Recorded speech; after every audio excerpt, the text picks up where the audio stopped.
آگے اللہ جل شانہ ارشاد فرماتا الی المصیر، تم سب نے لوٹ کر اور پلٹ کر میری ہی بارگاہ میں آنا ہے، لہذا آنے سے پہلے تم میری بارگاہ میں پیشی کی تیاری کر لو۔ پھر والدین کے بارے میں سوال پیدا ہوتا ہے کہ رب نے ارشاد فرمایا کہ والدین کے ساتھ اچھا سلوک کرو،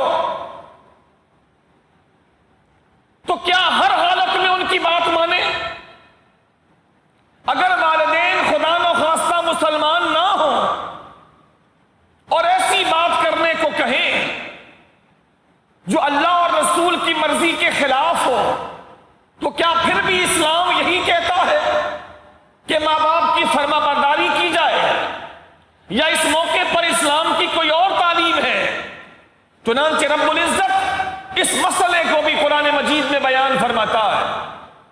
کہ کب اپنے والدین کی فرما برداری کرنی ہے اور کب ان کی فرما برداری نہیں کرنی۔ چنانچہ رب العزت ارشاد فرماتا ہے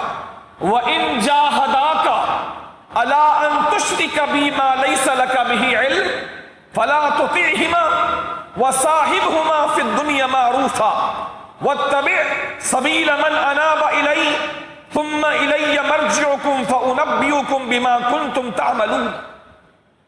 اللہ کریم ایک فارمولہ اور قاعدہ کلی عطا فرماتا، چنانچہ ارشاد فرمایا کہ اگر تمہارے والدین دونوں یا کوئی ایک یہ کوشش کرے کہ تم میرے ساتھ کسی کو شریک ٹھہرائے اور وہ تجھ سے ایسی بات کریں جس کا تجھے علم بھی نہیں ہے، اور میرے ساتھ کسی کو شرک کرنے کا کہیں فلا تطیعہما، تو میں خدا ہی تجھے یہ کہتا ہوں، جس خدا نے تجھ سے کہا کہ والدین کے ساتھ اچھا سلوک کر، جس خدا نے کہا کہ ماں کی عزت کر، جس خدا نے کہا کہ دونوں کے ساتھ تجھے اچھا رویہ اختیار کرنا ہے، میں خدا ہی تجھے حکم دیتا ہوں کہ اگر وہ میری ذات کے ساتھ کسی کو شریک ٹھہرانے کا کہیں تو ہرگز اپنے ماں باپ کی بات نہ ماننا، فلا تطیعہما، ان کی فرما برداری نہ کرنا کہ وہ شریک کرنے کا کہیں تو تو میرے ساتھ کسی کو شریک کر دے اور تو یہ سمجھے کہ ماں باپ کی فرما برداری ہر حالت میں کرنی ہے، نہیں، بلکہ کسی کی بھی فرما برداری اس وقت تک کرنی ہے جب تک اللہ اور رسول کی نافرمانی نہ ہوتی ہو۔ اصول یہ ہے کہ اللہ رسول کی نافرمانی کر کے کسی کی فرما برداری نہیں کی جائے گی، ایسی کسی کی فرما برداری نہیں کی جائے گی جس کی وجہ سے اللہ اور اللہ کے رسول کی نافرمانی ہوتی ہو۔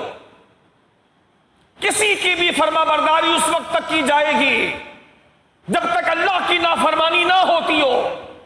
اللہ کے رسول کی نافرمانی نہ ہوتی ہو۔ مثلا اگر والدین کہتے ہیں کہ نماز پڑھنے کے لیے مسجد میں نہ جایا کرو، حالانکہ بچہ بالغ ہے، بلوغت کی عمر کو پہنچ چکا ہے، اور اب والدین کہتے ہیں کہ مسجد نماز پڑھنے کے لیے نہ جایا کرو، تو اب سوال یہ پیدا ہوتا ہے قرآن سے کہ کیا قرآن یہ اس موقع پر بھی کہتا ہے کہ والدین کی فرما برداری کی جائے، یا اس موقع پر اللہ اور رسول کی فرما برداری کی جائے اور والدین کی نافرمانی کا ارتکاب کیا جائے گا؟ تو قرآن نے یہ اصول دیا ہے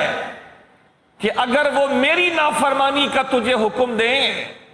میری نافرمانی کا حکم دیں، تو پھر میری نافرمانی کر کے ماں باپ کی فرما برداری نہیں کرنی، اس لیے کہ انسان پر سب سے بڑا حق اللہ کا ہے، ماں باپ سے بھی زیادہ، ماں باپ سے بھی زیادہ۔ وہ اولاد سے کہتے ہیں حج فرض ہو گیا، اولاد کرنا چاہتی ہے، ماں باپ روک رہے ہیں،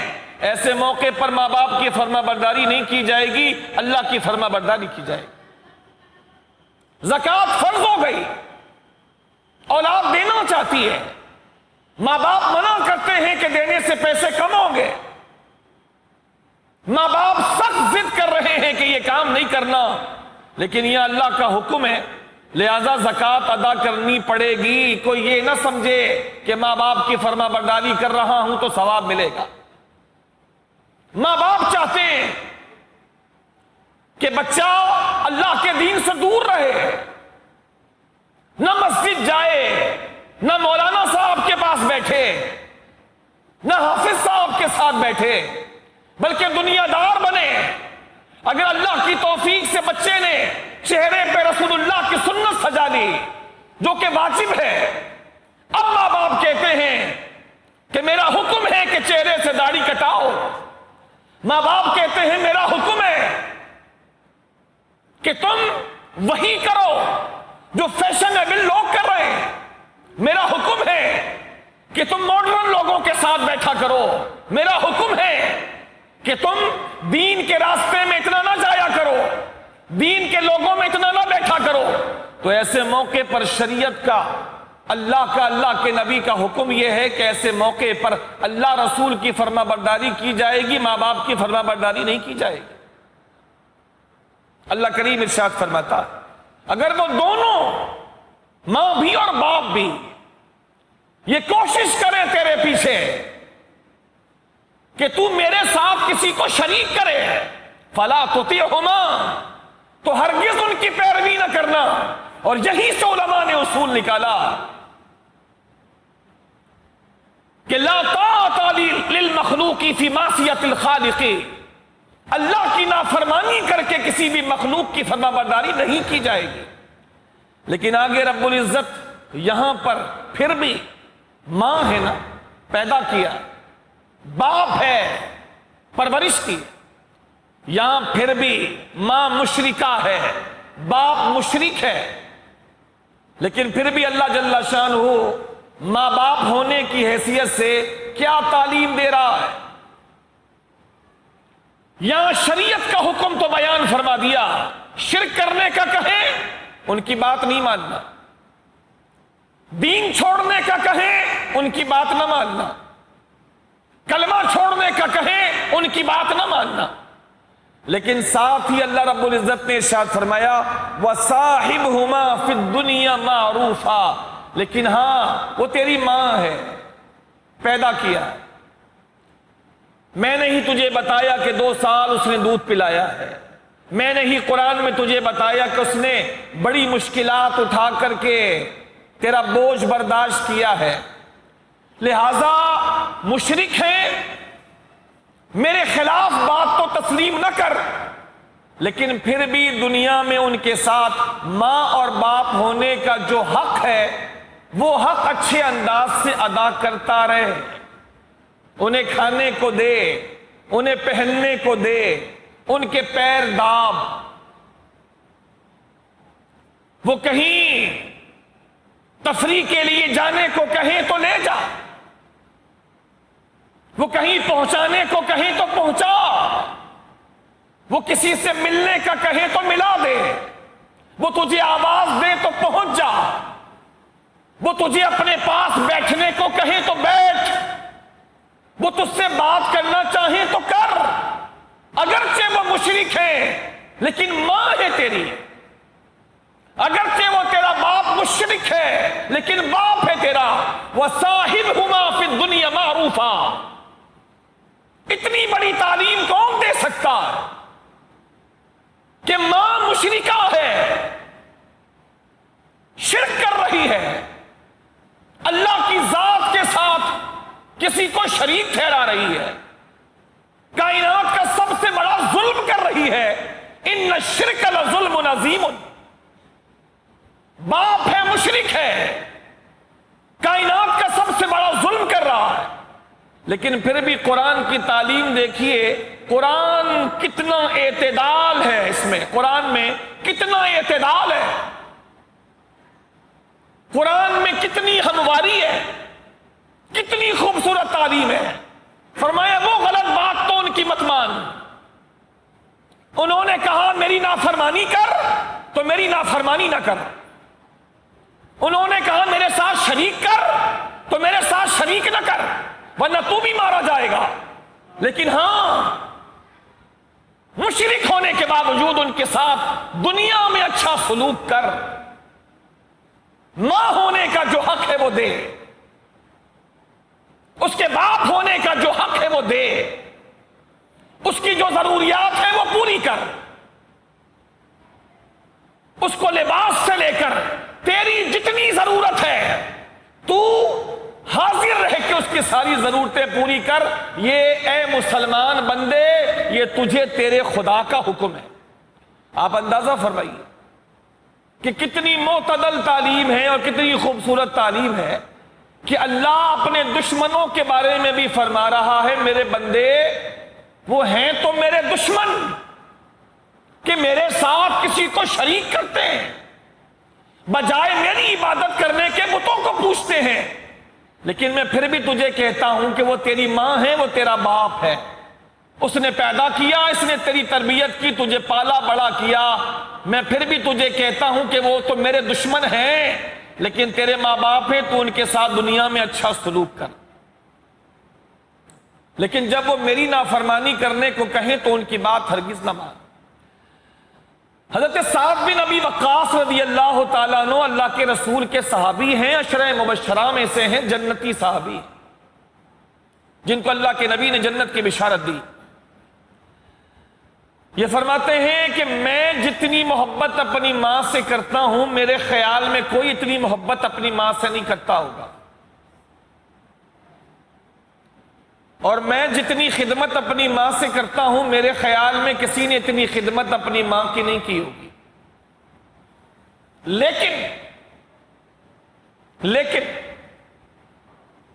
جب میں مسلمان ہوا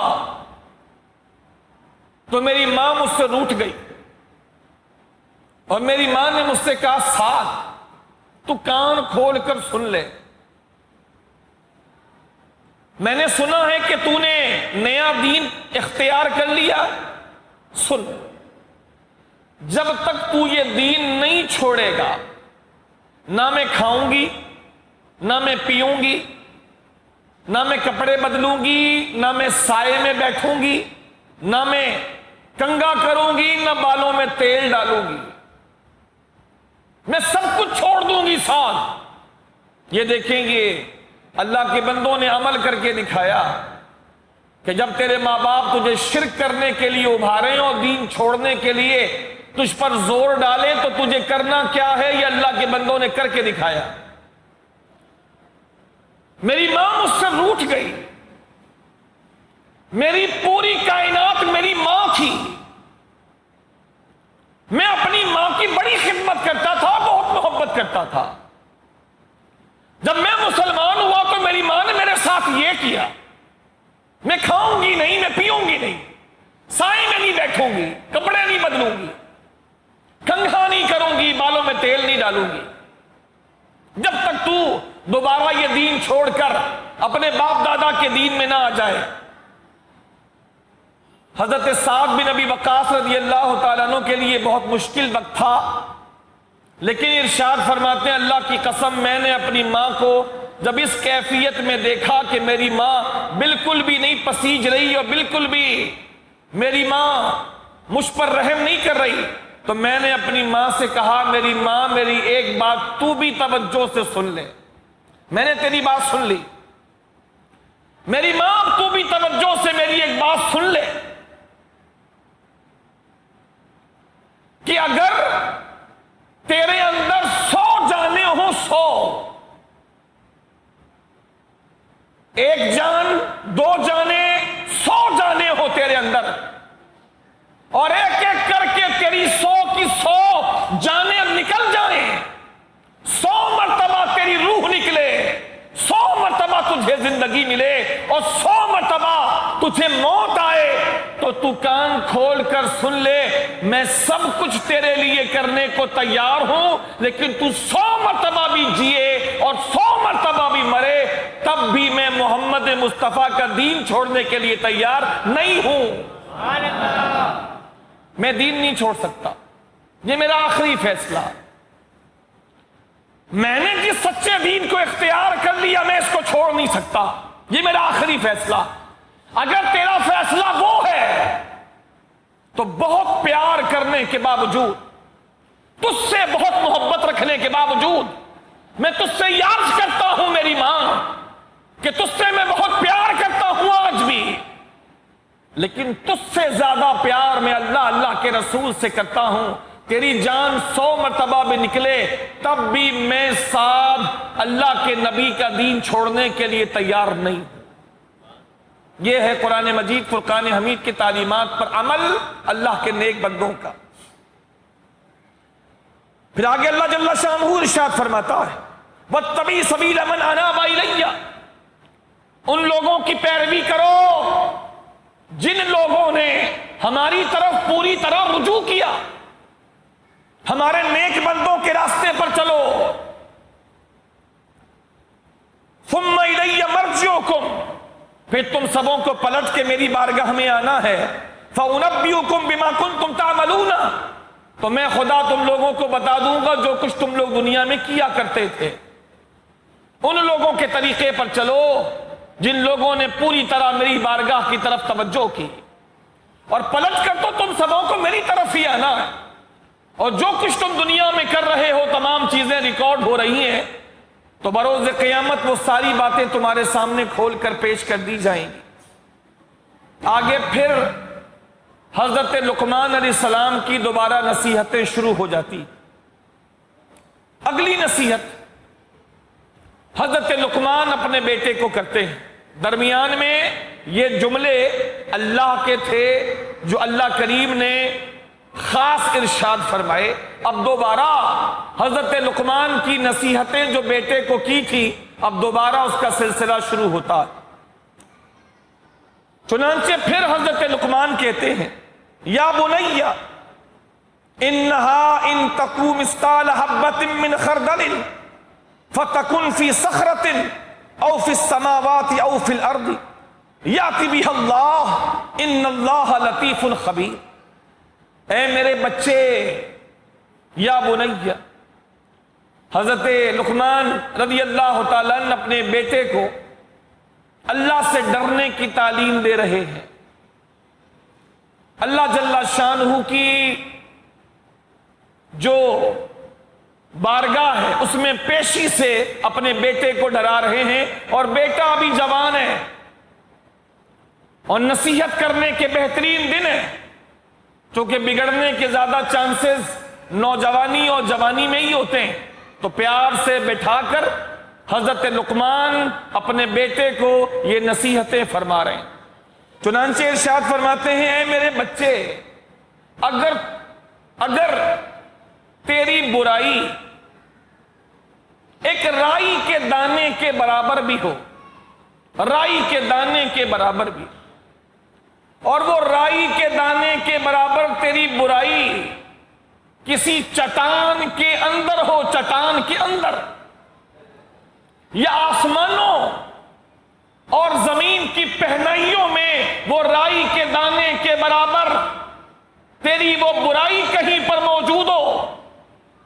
یا تو چٹان کے اندر رائی کا دانہ ہوتا کتنا ہے، اگر رائی کا دانہ دن کی روشنی میں اگر وہ سامنے رکھ دیا جائے تو پھر اس کا نظر آنا مشکل ہوتا ہے، لیکن کتنی خوبصورتی سے اپنے نوجوان بچے کو حضرت لقمان اللہ کے علم کے حوالے سے بتا رہے ہیں کہ اللہ کا علم کتنا پختہ ہے، اللہ بھولنے سے پاک ہے۔ رائی کے دانے کے برابر بھی تیری برائی ہوگی، اور وہ چٹان کے اندر ہو کہ چٹان کے بیچوں بیچ ہے اور چاروں طرف چٹان کے پتھروں، یا آسمان جو ساتھ ہیں، 7 آسمان، وہاں تیری چھوٹی سی برائی رائی کے دانے کے برابر پڑی ہو، یا زمین کتنی بڑی ہے، اس زمین پر تیری برائی رائی کے دانے کے برابر پڑی ہو، تو ارشاد فرماتے ہیں یاتی بہا اللہ، اللہ تیری اس برائی کو بھی بروز قیامت تیرے سامنے پیش فرما دے گا، اس برائی کو بھی۔ یہ نہ سوچ یا کوئی یہ نہ سوچے کہ میں نے جو کیا کس کو خبر، میں تنہا تھا کس نے دیکھا، کوئی نہیں تھا تو کس کو پتا، میں نے جو کچھ کہا کس نے سنا یا کس نے ریکارڈ کیا۔ اللہ قرآن میں ارشاد فرماتا کہ بندہ ایک لفظ اپنے منہ سے ادا نہیں کر پاتا مگر یہ کہ اس کو لکھنے والا نگران فرشتہ اس کے پاس موجود ہوتا ہے۔ ما یلفظ من قول الا لدیہ رقیب عتید،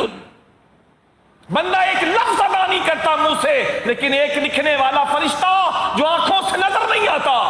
اللہ فرماتا ہوتا ہے، موجود ہوتا ہے، اور بڑا نگران فرشتہ ہے وہ جو بھولنے سے پاک ہے۔ اللہ کریم دوسرے مقام پر قرآن مجید میں ارشاد فرماتا ہے کہ یہ میرے مقرب فرشتے ہیں جو بھولنے سے پاک ہیں، یہ وہی کرتے ہیں جو ہم انہیں کرنے کا حکم دیتے۔ حضرت لقمان یہ دوسری نصیحت اپنے بیٹے کو، اپنے نوجوان بچے کو فرما رہے ہیں